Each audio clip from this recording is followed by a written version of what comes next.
Oh, wait, you're listening? Okay. All right. Okay. All right. You're Listening to Radiolab. Radiolab. From WNYC. See? Yep. Okay, after all of that, it is time to finally discuss. Let's, if the question, the topic, the theme of the moment, perhaps. Climate change. No, that nobody cares about climate change, man. Come on. Simon! For years, that's supposed Hey, to be I'm Latif Nasser. This is Radiolab, where despite what reporter-producer Simon Adler just said, we here at the show, including Simon, do care about climate change. But we're here today to talk about a different huge, overwhelming thing that we're all in the middle of. I mean, I don't want to put words in your mouth, but what I have been feeling is a general sense of frustration. Yeah. Something that everybody's talking about, but nobody seems to actually understand. You and I have even done interviews together with people on this stuff. That's right. Which is, of course, artificial intelligence. So much of the coverage about this stuff right now is like this running debate, right? Where you've got people on one side saying, these AI, they think they are intelligent and eventually they'll outsmart and destroy us all. Right. And then on the other side, you've got people being like, no, they aren't actually intelligent. They're just mimicking us. And it's not as big a deal as everyone says. Right. And I don't actually know who to believe. Yeah. And I think it's because I don't know what AI is. I don't know how it does what it does under the hood. Yeah, because we don't know, right? This is one of the most extraordinary things about machine learning AI is that we don't really know what they are. But after reading countless articles, talking to tech people and scientists, I finally felt like I was getting at that question when I talked to this guy. Stephen Cave, I'm the director of the Leverhulme Centre for the Future of Intelligence. He leads this sort of think tank at the University of Cambridge. And there's about 50 of us now trying to understand these systems using a really wide range of methods, including tests taken from animal psychology. Tests designed to measure how well a mouse can problem solve. And applying them to AI agents in order to understand, well, where are we in the kind of evolutionary cognitive tree of life of AI. And they've actually turned these tests into a sort of competition that they call the Animal AI Olympics. Yes, indeed. Okay. Oh, that just sounds fun. Right. Yeah, exactly. Yeah. So to do this, they've created a slightly lower resolution Toy Story looking digital world. Okay. Or maybe even more accurately, like if you know the game Minecraft. Oh, yeah. Sure. It looks like that. It's this three-dimensional space filled with all these different bright primary colored objects. Okay. And then they take these AI, which are running on basically the same kind of engine that powered ChatGPT, and they give these things a little avatar, like a hedgehog or a pig or a panda, and then they just sort of place them in this 3D world and say, there is food in here, find it. So it has to navigate the digital world to find... I assume it's not really food. It's this green orb that they're looking for. Okay. And there are walls that they have to figure out how to get around. There are transparent walls. But it's like physical world problem solving. Absolutely. And this is the sort of task that mice or pigeons can pull off pretty easily. For these AI agents, things like manipulating objects and understanding gravity, it's a real challenge. They struggle to press a lever or perceive an edge. Which any animal can do, or at least, any mammal, say. And so effectively, these systems don't have the common sense of a mouse, whereas higher reasoning, maths and so on, they can do a hell of a lot better than humans can. That's the more of X paradox, right? It's easy things are hard and hard things are easy. Exactly. Yeah. And we've known this for a long time, and it's pretty obvious at this point. But after running all of these AIs through this thing dozens, hundreds of times, what Stephen has seen over and over is that they have a completely different profile of capabilities and skills than any animal. They are not like us. No. One of its capabilities might be convincing us it's human-like, but it isn't. Well, okay, so then what is it like? Is the AI little tadpoles, or what is it? Well, There is one metaphor that some people like to use, and that's the octopus. What's wonderful about the octopus is they are phenomenally smart. That they can use tools, for example, without being taught.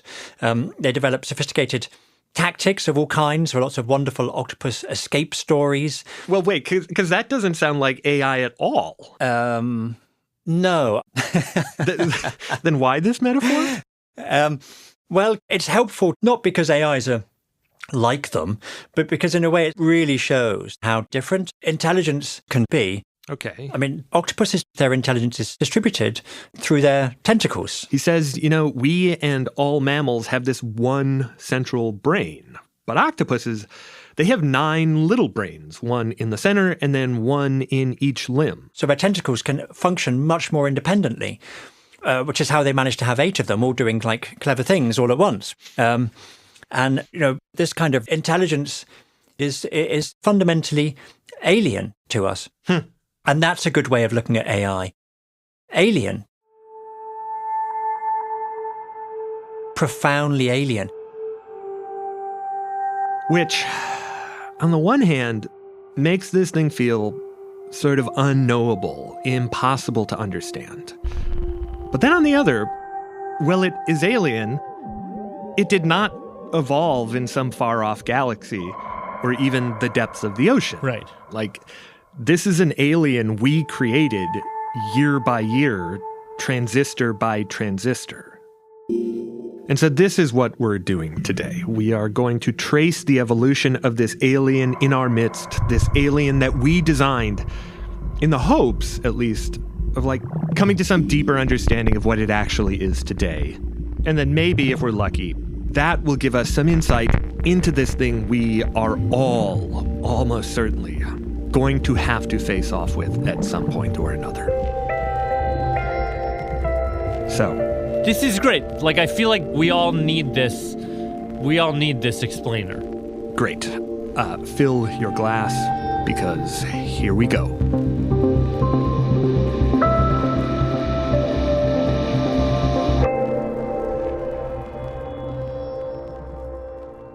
Hey, you guys can hear me? Yes, I can hear you, Simon. Hello, Terry. How are you? Very good, thank you. Sorry for the slight delayed start here. Some classic technical difficulties, So there are a lot of different first contacts we could point to with this alien species. But the most fun place to start that I found is with this guy, Terry Sinofsky. Professor at the Salk Institute for Biological Studies. Who, sort of like the midwife of AI. Is that the helpful way to think of you or no? Yes, actually. Well, it's obviously more complicated than that, but that's not a bad analogy. Terry trained as a neurobiologist. He came up poking probes in monkeys' heads to try to understand how the brain works. But then, in the mid-'80s, he teamed up with some computer scientists trying to make computers do animal brain-like things, like hear and recognize sounds or visuals. But it was going nowhere. Okay.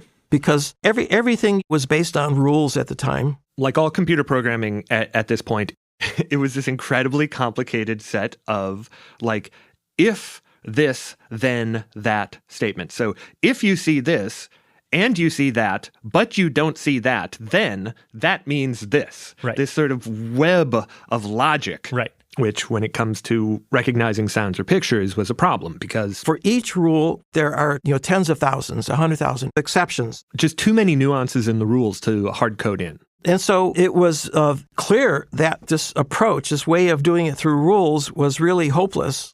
And so, together with my friend and collaborator, Jeffrey Hinton, he started to wonder if there was a different way to tackle this. Learning. And so, with a small group, with computers that were puny by today's standards, they set out to build a machine that could learn. And one of the first things they tried to teach it was how to pronounce English. Text-to-speech in computer science. And amazingly, Demonstration of Network Learning by Terry Sinofsky and Charles Rosenberg. They have recordings from these early training sessions. Now, if you want to learn from experience, you have to have lots of data. And so, you ready? Ooh, ah, blah. Okay. Sometimes, do you want to look at me? They took a transcript of a kid talking, a transcript I had my friend and neighbor Levon reenact. When we walk from school, I go to my grandmother's house because he gives us candy. Nice. That's perfect. You ready for the next one? And then what Terry did was give the computer this text and then also gave it the exact phonemes, like the symbols for the proper pronunciation for those words. No rules, just actual pronunciations. And then said to the computer, quiz yourself, like go ahead and try, and then compare what you tried to the correct pronunciation. First recording, de novo learning. And here it is.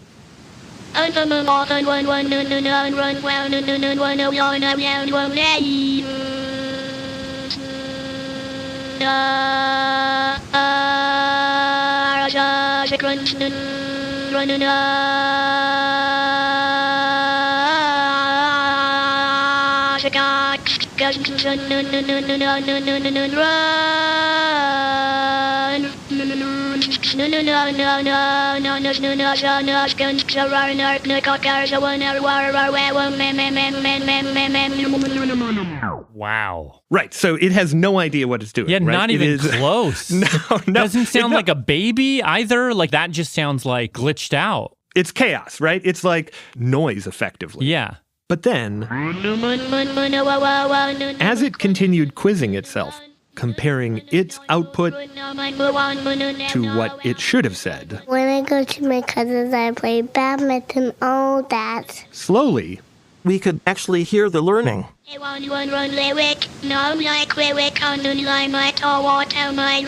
You could hear it figuring out the difference between vowels and consonants. And then it would start pronouncing small words, and,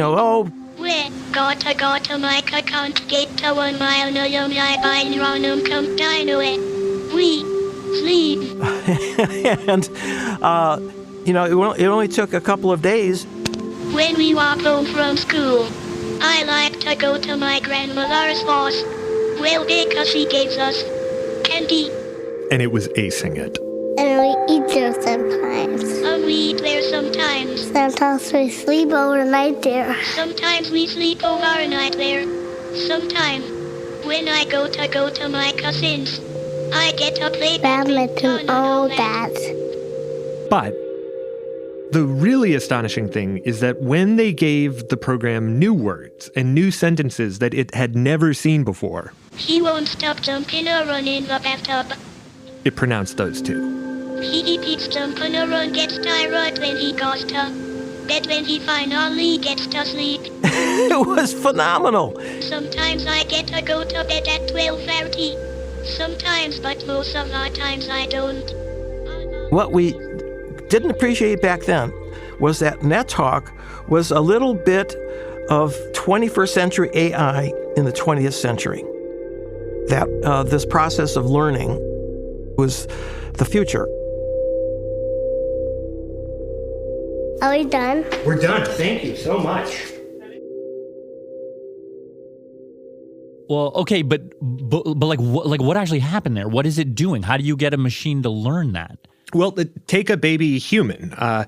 It's born with this clump of gray stuff in its head, which is really a bunch of neurons that are all connected in like a random, messy way. Oh, they are connected? I just imagined a baby brain was like, nothing was connected. It was a blank slate. No, when the baby emerges, the neurons are all connected. They're just not connected in ways that make sense in terms of the world they've just popped into. But then, when it gets some input, like it touches something hot, gets yelled at, gets cuddled, it starts to strengthen some of these connections and prune others back. Okay. Until you have this just unbelievably complicated network of connections that can recognize patterns in the world around it and, know that this is a square, or if you poke a cat, you get scratched. That's right. In the brain, you adapt to your world that you happen to be in by changing the strengths of connections between neurons. And so basically, Terry and others wanted to create some version of that in a machine. Yeah, you hit it. The models we were developing, these neural network models, were based on very simplified versions of brain circuits. Okay, but how did you do that? What is going on under the hood here that allows it to do this? Well, we understand mathematically how they work, and we're making progress now at trying to translate the mathematics into something that humans understand. And so, Latif, here is my best attempt to translate this for us humans. Okay. I mean, so just setting aside all of the technical setup on like, how is it even interpreting the data or what are you inputting? With the help of this guy, Grant Sanderson. Yeah. I run a YouTube channel that's named 3 Blue 1 Brown. I often talk about math, but math adjacent things as well. Great. We're just going to draw like a mental image of what one of these networks looks like. Okay. Let's go. Now, as we all know, these neural nets can do crazily complex things. But for now, we are going to give one a very simple problem. I'm going to draw a couple shapes. What shape is this? A circle. Nice. Can we get a computer to see a circle? How about this? A circle. A very childlike task. Yeah, sure. Now, first things first, to get an image into the computer, we're going to chop it up into a bunch of pixels. It's like a 10 by 10 grid of them. Okay. And we're going to imagine those pixels as 100 light bulbs. One light bulb for every pixel, and light bulbs that will be on if their corresponding pixel is filled in with ink, and off if their pixel is empty. Okay. So you've got this circle of illuminated bulbs in this grid of bulbs that are off. Okay, I can see it. From there, for reasons that'll make sense in a minute, below that, we're going to add a smaller grid of 10 light bulbs, and then below that, just one bottom bulb. At the top, 100 light bulbs, and then another layer, 10 light bulbs, another layer, 1 bulb. Exactly. And that final bulb, that is just the answer. The output that when it turns on says yes. Circles? Circles, that's right. There's a circle here. Okay. But this last bulb, it's a little bit special. It's not like the other bulbs in that it's actually on a dimmer.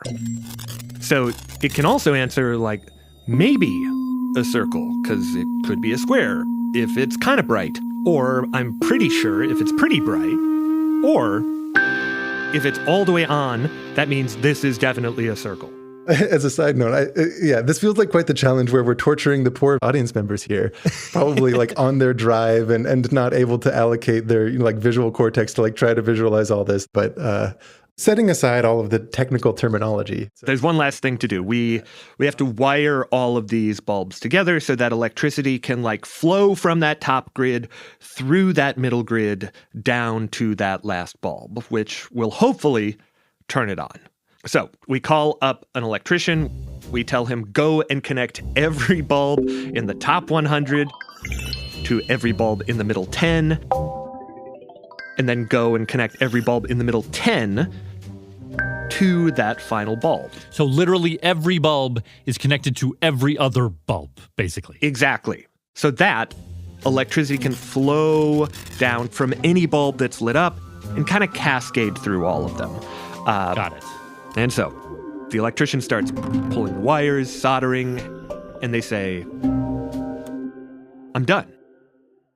But the thing about this electrician is they're shit. Like, they just do a terrible job. Some of the wires that they put in are like a strong copper. Others are just twine, so they can't even carry electricity. And so when this is all said and done, this network we get is kind of like a fresh baby brain with just random neurons clumped together. Got it. And so when we do send an image of a circle into the machine. Hey, why are you using the microphone again? To record your voice. Lighting up some of the bulbs in that top grid. What shape is this? The electricity passes down through these random connections from the top to the middle, down to the bottom, and in all likelihood... I don't... rectangle. It's completely wrong on this. That final bulb might be a little lit up or half lit up, or just completely off. Okay. Now, when a child gets something wrong... No, what is that? And like a parent scolds them, that is altering the connections between the neurons in the brain, strengthening some, pruning others back, right? Right. And that is what we want to do with this machine. We want to mess with those wires, the strengths of those connections between the bulbs. Right. Now, we could just go in there and rewire this thing by hand. Yeah. We could pick out the important bulbs because we know which ones are lit up for a circle and direct their current through the middle bulbs to that final bulb. But, that would take just as long as hard coding it. Right. And so instead, we're going to give this thing the chance to learn all this, to learn what the connections should be. So when it gives us that first random wrong answer, there is a 12.2% likelihood of a circle in this image. We're going to say, bad robot, there is absolutely a circle in this image. Try again. Okay, I will try again. But then, after that first try, instead of us standing there saying yes or no, we are going to set it up to learn all on its own. We're going to step away and let math be its babysitter, be its teacher.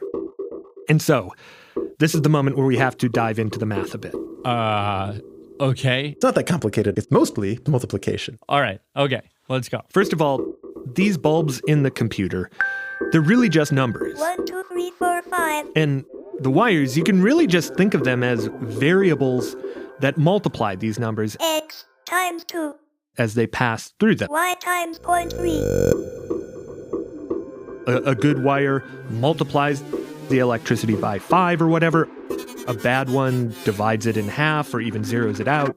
And that means we can just take this entire array of bulbs and wires and turn it into a giant equation. A times B plus C times D plus E times F. There's some other math strewn in there very artfully and deliberately. But the key here is with a bit of mathematical trickery, this equation can represent the difference between the output it is giving. There is a 12.2% likelihood of a circle. And the output we want it to give. There is a 100% likelihood of a circle. And if we think, hey, I've got this function and I want to find a minimum of that. Minimize the difference between your output and the output we want. There's a whole field of math that is just built, ready to do exactly this kind of thing. This is what calculus is all about. Newton, if he was rising from the grave, would just be showing fireworks right now saying, hey, I got this. I know how to do this one. So somehow the calculus tells you in math equation form if you're getting closer to the right answer? Yeah, and now don't worry, we're not going to go into the calculus other than to say we walk away and the calculus becomes the teacher. Okay. So 12% likelihood. After the first wrong answer, the equation says no. Machine tries again. 25% likelihood. And the equation says closer. And the machine tries again. 77% likelihood. And each time it tries, it messes with the wiring, the weight of the connections between the bulbs. Getting it closer and closer to right. Exactly. And what happens over time is that middle grid of 10 bulbs, their connections back to that top grid are getting tweaked in such a way that it's like they're starting to pick up clues. Maybe it's getting stronger signals from bulbs that are part of a curve. Or maybe it figures out that the corner bulb can't be on for it to be a circle. And the thing is, we actually don't know. I mean, when people talk about these things being a black box, this is what they mean. It's this middle grid. It's all automated by math. It's picking up something. And we don't know what the clues are. We just know that they're right, that the clues are it's finding some signal that tells it there is a circle-ish thing here.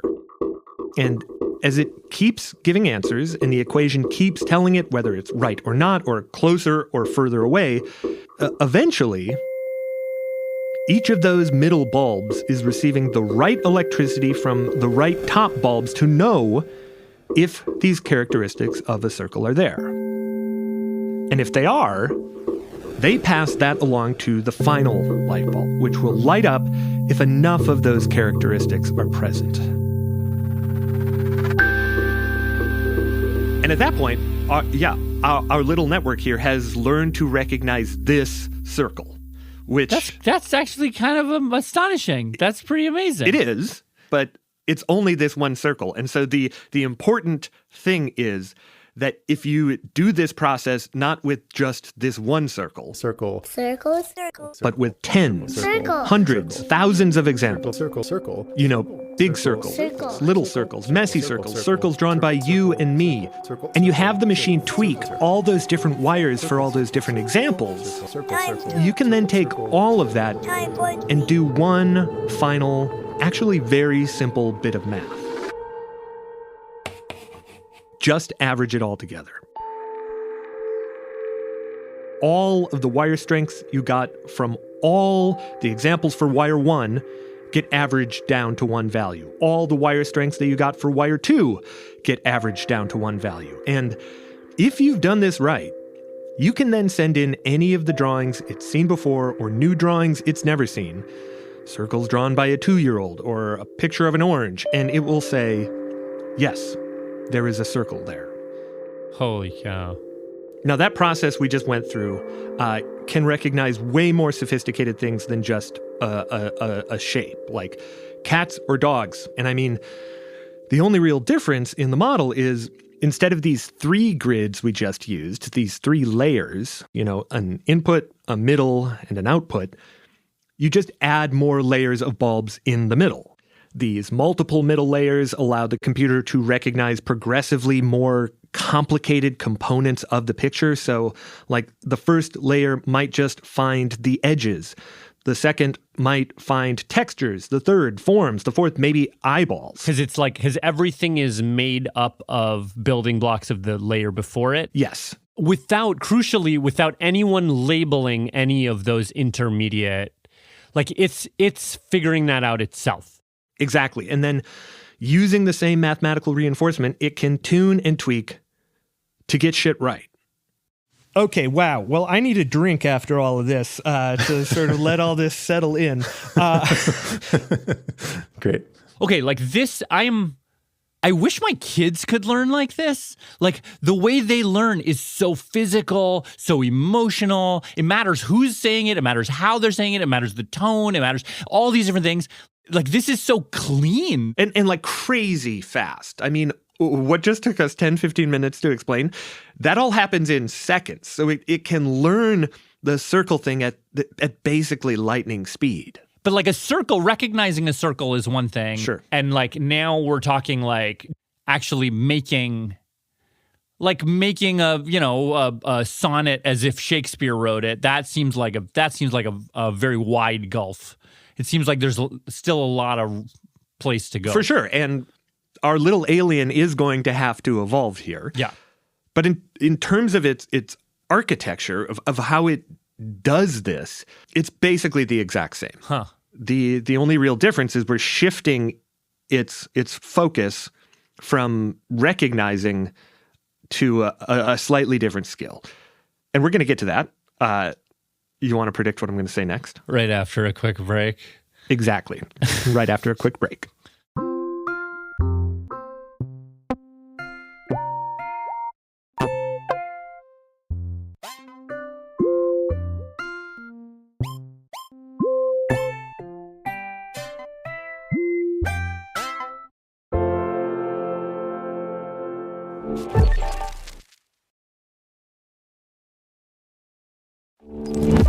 Latif, Simon, Radiolab. So you asked this question to me before the break. Like, how did this thing evolve from being able to recognize shapes to generate stuff? Yeah. And I posed that very question to Grant Sanderson. Okay. Yeah. Okay. So I would say there's many different ideas at play here. Who, again, YouTuber, has thought a hell of a lot about this stuff. And he says the important next step is to realize that, yes, you could think of what we did with those circles as having the machine recognize them, or you could say we were asking the machine to predict the answer we wanted. Like with the circle example, there's 2 things that it could predict. Circle or not. Okay. So it's not anything meaningfully different. It's just like, let's just call everything a prediction. Right. But it becomes important when we're talking about generative stuff. Okay. Like in the case of language. Predict what word comes next. So, to explain, Going all the way back to the 80s, IBM began playing around with these chatbots that you could type to and it would respond. Hello there. How are you today? And the way it would do what it was doing was it would take every word that you typed in as your question, turn those words into numbers. We're not going to go into how because that would take an hour in and of itself, but turn those words into numbers, send it through this multi-layered set of bulbs. But in this case, those bulbs, those layers it's passing through, they haven't been trained to categorize a sentence. Like, we don't want it to say, that was a question. Instead, it has been trained to spit out the word that is most likely to come next, to predict the most likely next word. Just one word, just one. It's not even a word. Also, there's a nuance here between the notion of words and tokens, but excessive nuance. But it's like, what is it even basing? Like, how is it predicting that? With a circle, you know it's a circle. We know the right answer. We're giving it the right answer. It's calculating back to that right answer. Right. But like in a sentence that could go any million number of ways, how can it ever have a right answer to train back to? Well, so what IBM was doing was giving it a bunch of texts, books, transcripts, conversations, feeding that into this machine. And so then the right answer was the most likely word to follow the preceding word or words. So it's just like, here's a giant stack of human talking, and in this giant stack, what's the most likely thing that would have been said next in this exact scenario? Exactly. That's right. And just one brief aside, because it's sort of fun, I think I have this right, that a word is a big, long list of like 13,000 numbers. What? A computer has to turn a word, one word, just like one word into 13,000 numbers? Yeah, and so like in the way that a pixel value in the circle example was like basically a 0 or a 1, it's like every word is this list of 13,000 numbers. It's so weird that that's the simpler version for it. I know, right? Let me turn it into this like phone book of numbers. Which is again like which points to how these things are so not us. Yeah, they're really not us. Not at all. Wow. But they're using us though, right? Like it's our talk that's getting turned into numbers. And it literally does it one word at a time. So after it's written the first word of its response, it just does the whole process over again. It takes all the words in your question plus the first word it predicted, sends all that through the network again. And then it just predicts the next word after that. Sends that through those bulbs again. And then the next word after that. Does the whole thing again. And plays the same game over and over and over. And one of the words in its vocabulary is the end conversation token. So it has some notion of when to stop, but the act of stopping is itself just one more prediction. It's one more probability in that big list of things that should happen next. And as I said, this is how they were doing it all the way back in the 80s. And I mean, if you interacted with a chatbot, even in like the 20 teens, this is the way they were doing it as well. Really? Do you have any recollection of when you first came in contact with one? Oh, God. I feel like it must have been one of those like customer service bots on a website kind of thing. And I'm sure, not just because it's a customer service experience, but because it was an early chatbot experience, it wasn't very good. No, terrible. No, terrible. And a big part of why they were bad was they had difficulty dealing with longer stretches of text. This is Stephen Levy, editor-at-large at Wired. He's been covering this stuff for I mean, a long time. I published a book in 1992 called Artificial Life. I was 2 years old, by the way. Thanks for that. Sorry. Yeah, thanks. And he says because it predicted words one at a time and one after the other, the longer the question or the longer the answer, the more likely it was to miss or lose the larger meaning. And so eventually predict a word that just doesn't make sense or is out of place. Exactly. And so just to give one very concrete example to illustrate it, like the sentence, what sound does my dog make when I slam the door?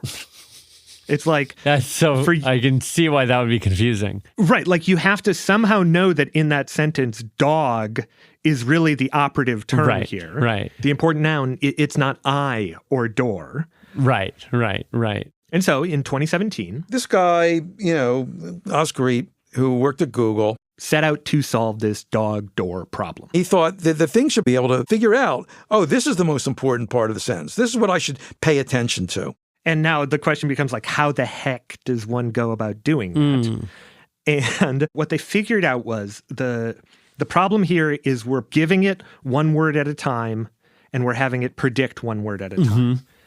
And what we need to be able to do instead is have it somehow process the sentence as a whole so that, something at the end of the sentence can sort of feed back on the weight or meaning it gives to something at the beginning of the sentence.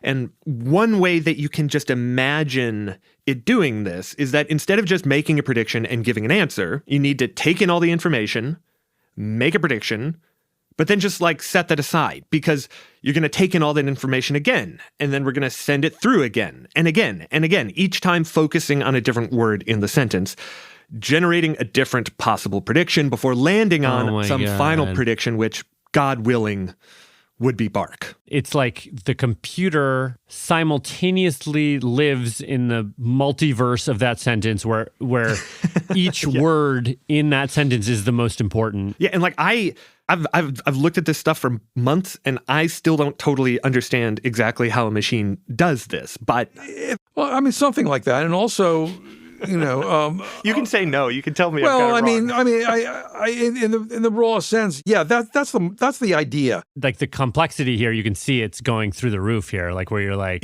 oh God, this is so much more computing you need to do. Totally, and this was a big barrier for a long time. I mean, that's why these chatbots were almost as bad in the early 2000s as they were in the 1980s. And this is where we get to the next step in the evolution of our little alien friend here, which, as many evolutionary leaps are, was mostly a hardware upgrade.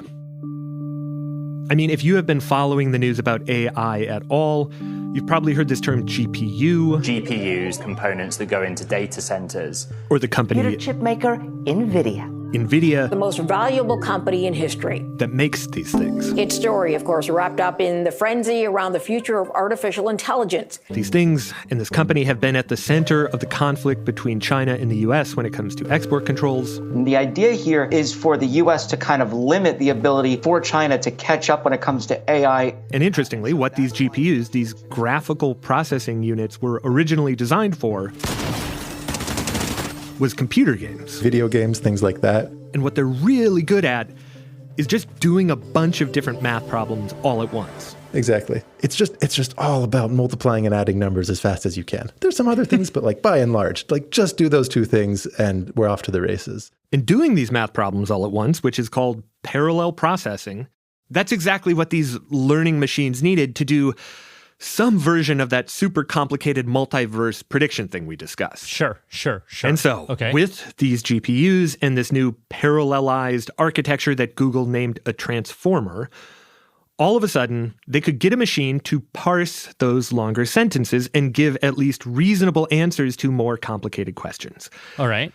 But what really sent these AI chatbots into the stratosphere was a kind of knock-on effect of this parallel processing. Because when you can process everything at the same time in parallel, you can actually train on a lot more material in the same amount of time. And so eventually, they just gave it basically the entire internet, almost everything we humans have ever said on the internet, as its training material, and started sending that through this network of light bulbs and wires that was just unimaginably big. Like, to get a sense, in our smaller example with the circle, there's something like 1,000 and some odd parameters. Right. 1,000 or so of those wires. GPT-3, which was kind of dumb by today's standards, but it came out, had 175 billion parameters. 175 billion things that could be tweaked. Yeah, and many of the ones that we have now, they're trillions of parameters. And as they fed basically all the things we humans have ever said on the internet into this thing, throwing way more training examples and way more compute than anyone would reasonably think to do, slowly they started to notice that with a sufficiently large amount of data on a sufficiently large model, run with sufficiently many cycles of training, these new computers do seemingly intelligent things.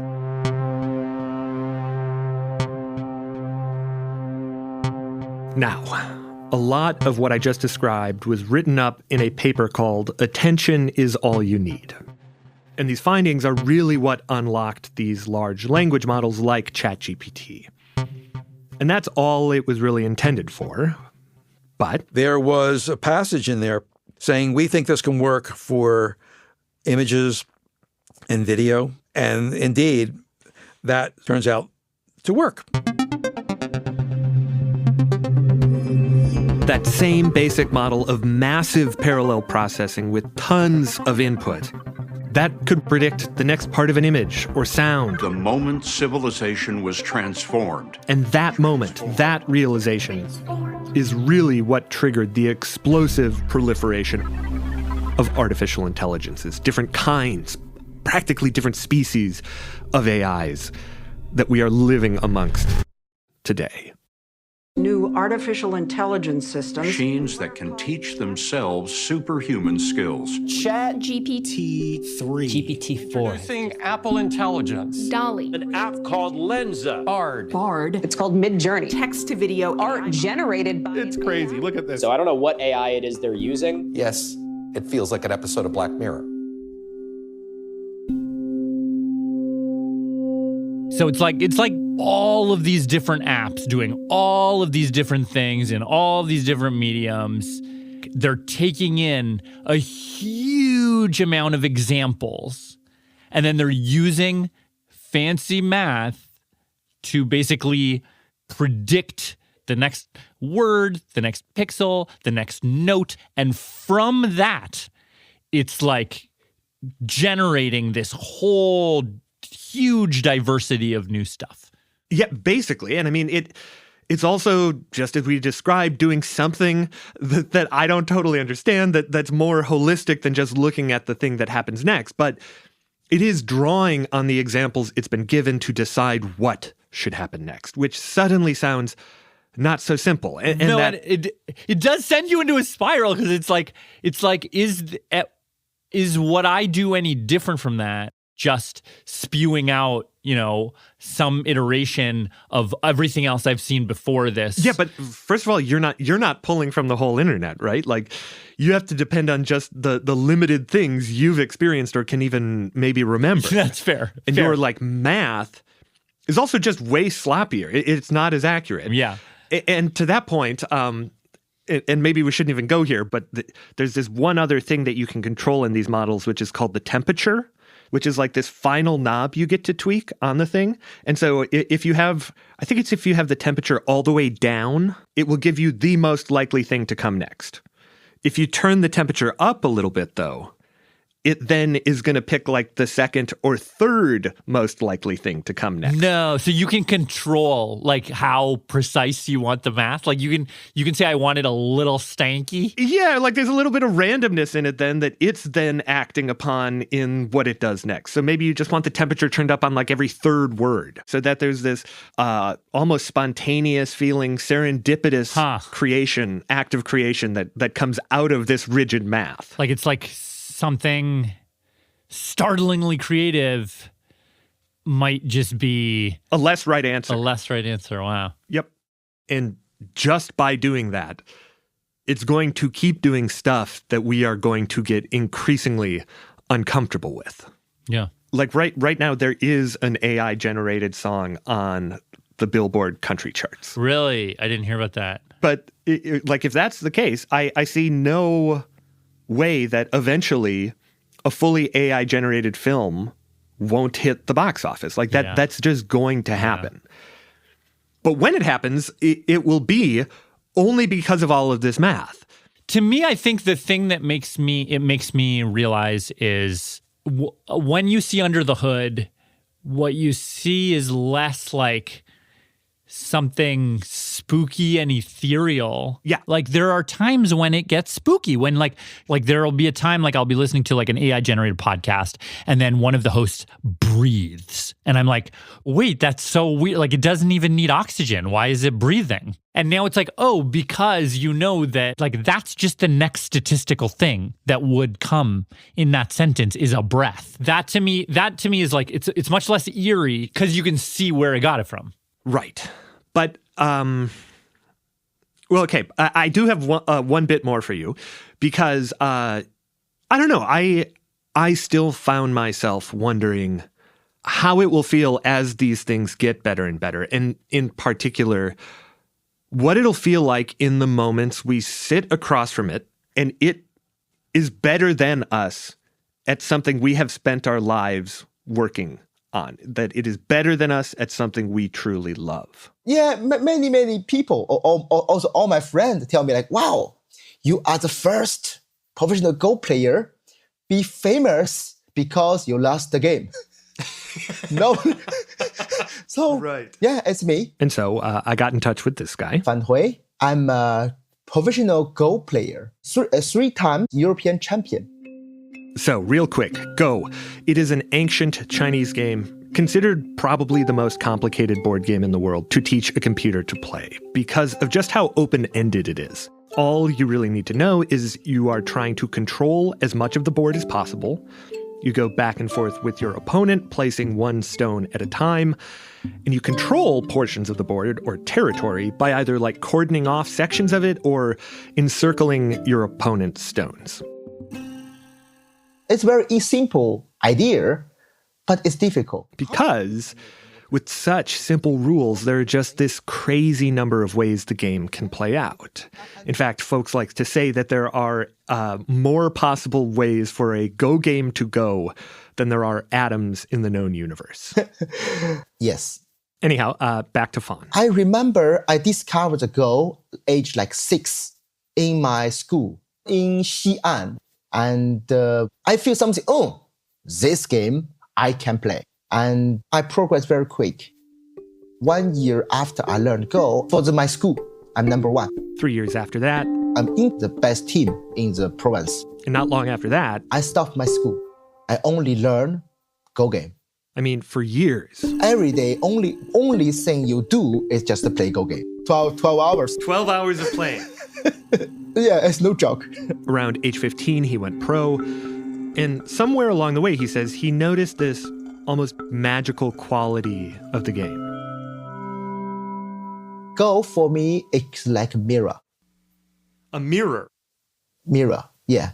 Because when you play, you can see your mind on the board. He says all the choices you make, whether you're aggressive in attack or are patient and waiting, in a sense, how you think stares back up at you. It's like a print, the mind print. And your opponent's mind, he says, it's printed there too. So I play with someone, I don't know him, I never talk with him. I play one game, I know him. This is magical. But this mirror of his, well, it was about to get shattered. 2015, that Mr. Hazabis, researcher at Google, sent me an email like, we have some very exciting Go project. Can you go to our office, visit? We will show you our project. I tell yes, okay, why not? And what they showed him was this thing called AlphaGo. It was a computer that had learned how to play the game. And they asked him, like, will you play against this? So I tell him, okay, we can play together because I will win. It's just a program. Just a program. What can you do? You can win with me? Never. It's like 0% chance to win with me.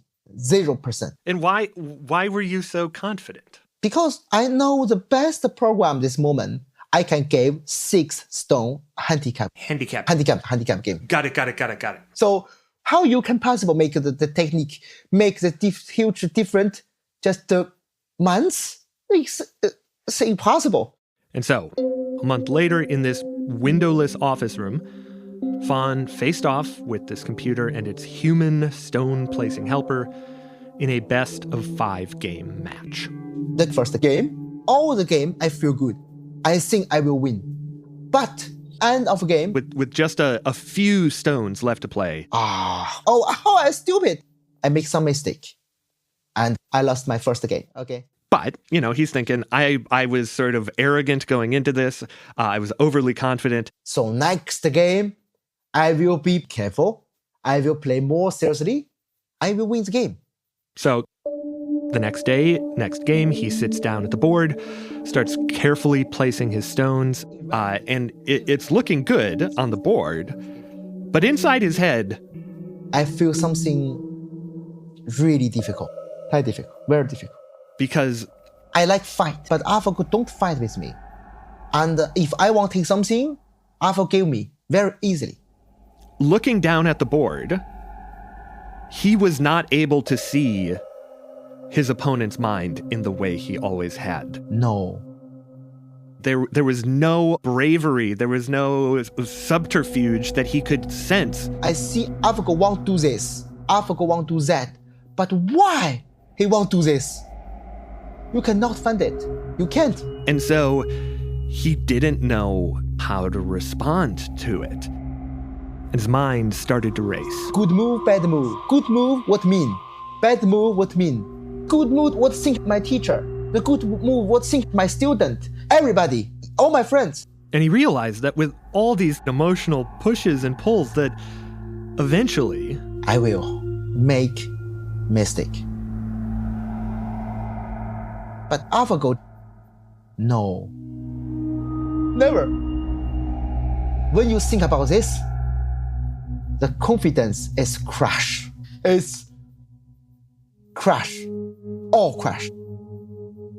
And I lost again. Very, very badly. And I lost again for third, fourth, and the last one. Yeah, damn.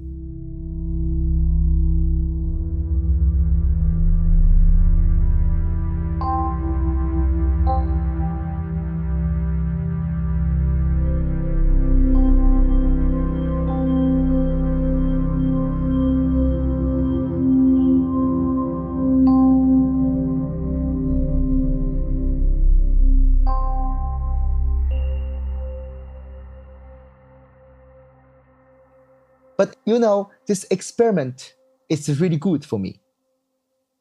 This is a moment I really see myself. Really? You think AlphaGo taught you to be more... Myself, yeah. I think this is AlphaGo teaching me about that. And why? Because I see myself. So it's like AlphaGo teach me that our life, we will always lost. Sorry, it's real life. It's our life. I think this is a human. This is important for us. I think what he saw in that game as he was losing was kind of what you were saying about seeing under the hood, making AI less spooky. Like he could see it wasn't magic. It was math with no mistakes. Right. And when he saw himself, you know, like not being the perfect Go player in any given moment or in every given moment, like that's what makes him a person who could love something but still lose at it.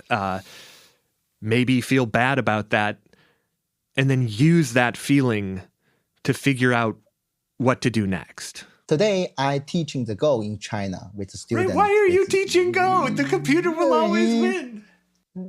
Yes, but be careful.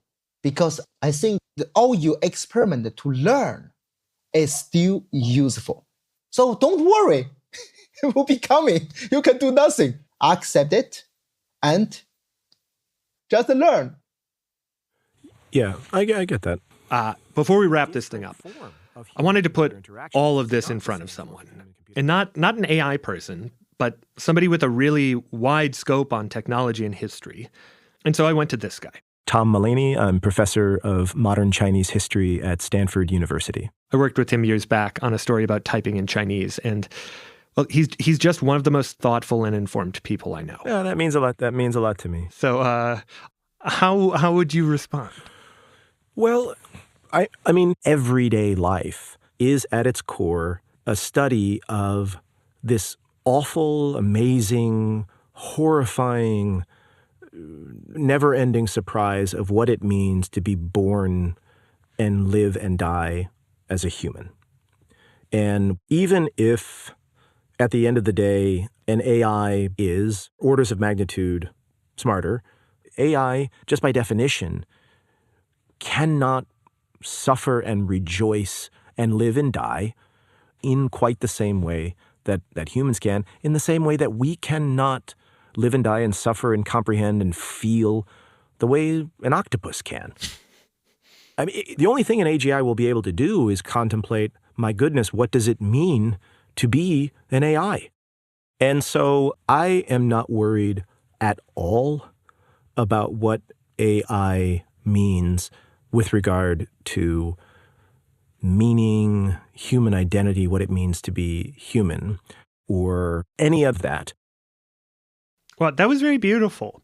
And while I love that, I'm still like, but this is going to mess everything up so badly. Yeah. I don't know if I agree. Okay, go. It's going to, Go. no, it's, I mean, this is going to get weird down to the fabric, but fast forward this, 20, 30 years, if we're still around at a sort of climate change level, when another future human is sitting in this fabric altered world, it will still be a group of humans rejoicing, suffering. Like, it will still be that condition. And so it's kind of a for me, it's like a little bit of a liberatory time. It's great. Maybe we'd get to free up a little bit more space to get back to work thinking about how to be human.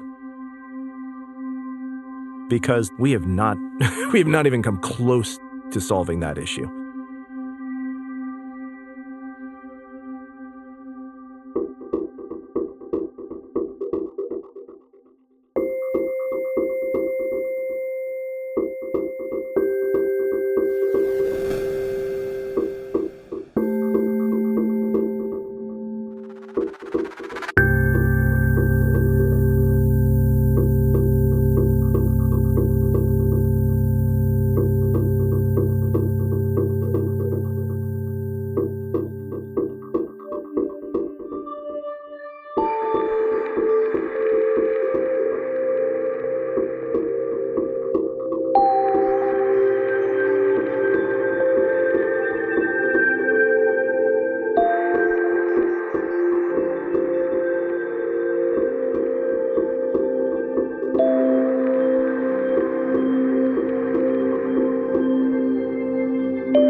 Special thanks to Stephanie Yin and the New York Institute of Go for teaching us the game, to Mark, Daria, and Levon, to Barbara Svenich, and of course, thank you to Grant Sanderson for his unending patience explaining the math of neural nets to us. Grant is kind of like your favorite math nerd's favorite math nerd. His YouTube channel is 3 Blue 1 Brown. Check it out. This story was reported and produced by Simon Adler, with original scoring and sound design by Simon Adler, which brings me to the last unsavory thing I have to say, which is goodbye to Simon Adler, who happens to be one of our best reporter producers here at the show and also a friend. He's going off to, among other things, pursue his music career, and this was his last episode on staff with us.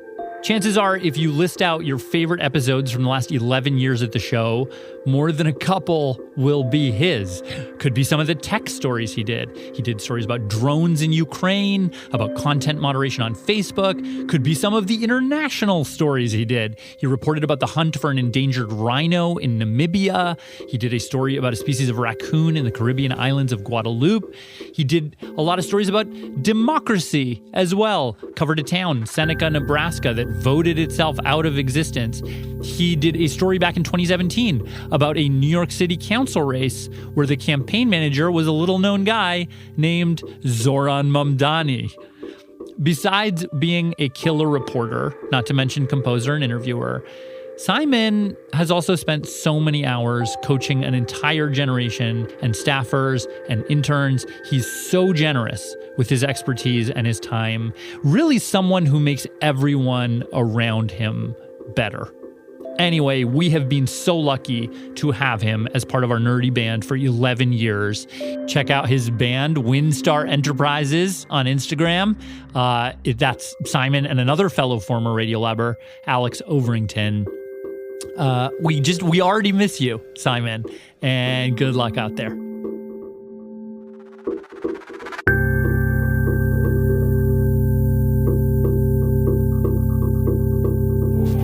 Oh, you want me to say this? Oh, that's fun. Hi, I'm Cordelia, and I'm from New York City. And here are the staff credits. Radiolab is hosted by Lulu Miller and Latif Nasser. Soren Wheeler is our executive editor. Sarah Sandbach is our executive director. Our managing editor is Pat Walters. Dylan Keefe is our director of sound design. Our staff includes Simon Adler, Jeremy Bloom, W. Harry Fortuna, David Gable, Maria Paz Gutierrez, Sindhu Nyannasambandan, Matt Keelty, Mona Madgavkar, Annie McEwen, Alex Neeson, Sarah Kari, Anissa Vitsa, Ariane Wack, Molly Webster, and Jessica Young, with help from Rebecca Rand. Our fact checkers are Diane Kelly, Emily Krieger, Anna Pujol Mazzini, and Natalie Middleton. Leadership support for Radiolab science programming is provided by the Simons Foundation and the John Templeton Foundation. Foundational support for Radiolab was provided by the Alfred P. Sloan Foundation.